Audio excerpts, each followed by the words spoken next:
नमस्कार मंडळी, welcome back to my channel Gapshap बँडेड. चला तर पाहूया श्री रामचरितमानस या पुस्तकाचा पुढचा भाग. त्या दिवशी यमुनेच्या किनाऱ्यावर त्यांचा मुक्काम होता. प्रसंगानुरूप खाण्यापिण्याची चांगली व्यवस्था झाली. निषाद राजाच्या इशाऱ्यावर रातोरात सर्व घाटांवरील असंख्य नौका तेथे आल्या होत्या. त्यांचे वर्णन करणेही कठीण.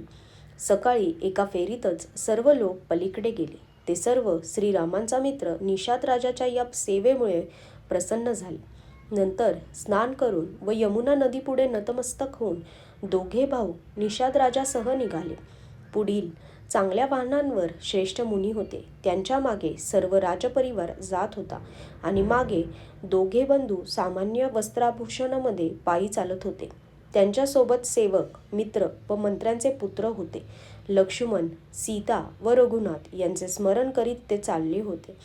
जिथे जिथे श्रीरामांनी निवास केला, विश्रांती घेतली, तेथे तेथे ते प्रेमाने प्रणाम करीत होते. वाटेत राहणारे स्त्री पुरुष ही वार्ता ऐकताच घरदार व कामकाज सोडून धावत येत आणि त्यांचे रूप, सौंदर्य आणि प्रेम पाहून सर्वजण जन्माचे सार्थक झाल्याचे मानून आनंदित होत होते. गावातील स्त्रिया एक दुसरीला प्रेमाने म्हणत होते की सखी, हे राम लक्ष्मण आहेत का? हे सखी, यांची अवस्था, शरीर व रंगरूप अगदी तसेच आहे. वागणे व स्नेह त्यांच्यासारखेच आणि चालणे सुद्धा त्यांच्यासारखेच आहे. परंतु हे सखी, यांचा तसा मुनिवेश नाही आणि बरोबर सीताही नाही. यांच्यापुढे चतुरंग सेना चालली आहे. शिवाय यांचे मुख प्रसन्न नाही, मनातून खंत आहे. हे सखी, या फरकामुळे वेगळेपणा वाटतो. तिचा तर्क इतर स्त्रियांना पटला. सर्वजणी म्हणत होत्या की हिच्यासारखी शहाणी कोणी नाही. तिची वाखाणणी करीत व तुझे म्हणणे खरे आहे असे म्हणत दुसरी एक जण गोड शब्दात म्हणाली. श्रीरामांच्या राजतिलकाचा आनंद कसा भंग पावला तो सर्व प्रसंग सांगून ती भाग्यवान स्त्री भरताचे वर्तन, स्नेह व स्वभाव यांची प्रशंसा करू लागली.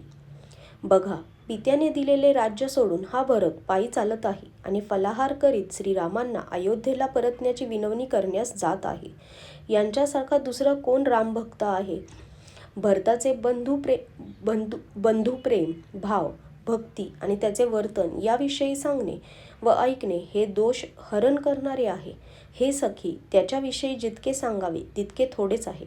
श्रीरामांचा भाऊ असा का असणार बरे? शत्रुघ्नासह भरताला पाहून आज आम्ही सर्वजण मोठे भाग्यवान स्त्रियांच्या पंक्तीत आलो.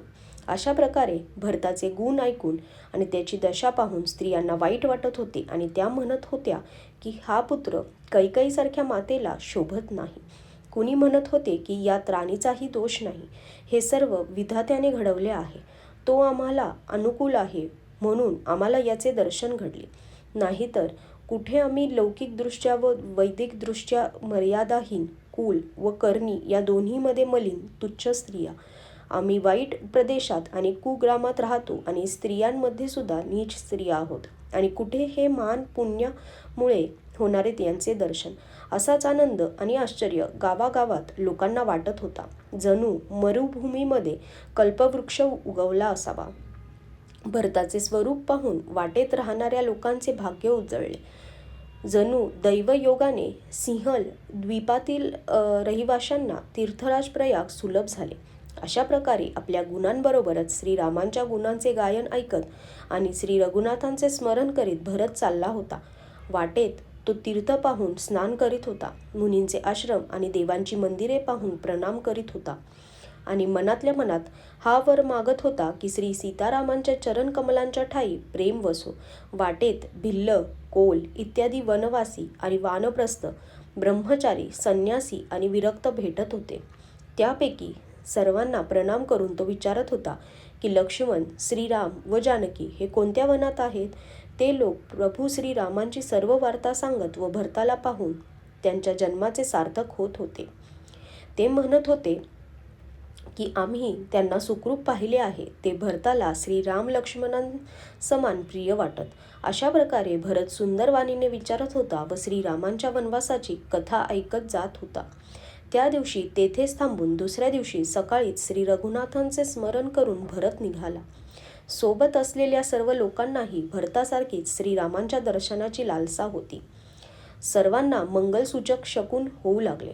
पुरुषांचे उजवे तर स्त्रियांचे डावे नेत्र आणि भुजा स्फुरत होत्या.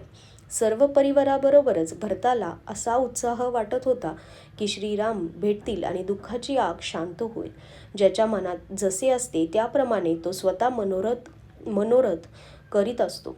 सर्वजण स्नेहरूपी मदिरेमुळे धुंद होऊन चालले होते.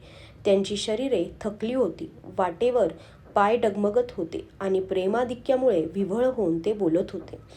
रामांचा मित्र निषादराज यांनी त्याच वेळी स्वाभाविकपणे सुंदर असलेला पर्वतश्रेष्ठ कामदगिरी दाखविला. त्याच्याजवळ पयस्विनी नदीकाठी सीतेसह दोघे बंधू निवास करीत होते. सर्व लोकांनी तो पर्वत पाहून जानकी जीवन श्रीरामचंद्र की जय असे म्हणत त्याला दंडवत प्रणाम करत होते. राजपरिवारही प्रेमामध्ये असा मग्न झाला जणू श्री रघुनाथ अयोध्येला परत निघाले आहेत. भरताच्या मनात त्यावेळी जे प्रेम उफाळून आले होते त्याचे वर्णन शेष सुद्धा करू शकणार नाही. ज्याप्रमाणे अहंता आणि ममता यामुळे मलिन झालेल्या मनुष्यांना ब्रह्मानंद अगम्य असतो त्याप्रमाणे कवीला ते प्रेम अगम्य आहे. आजच्यासाठी धन्यवाद.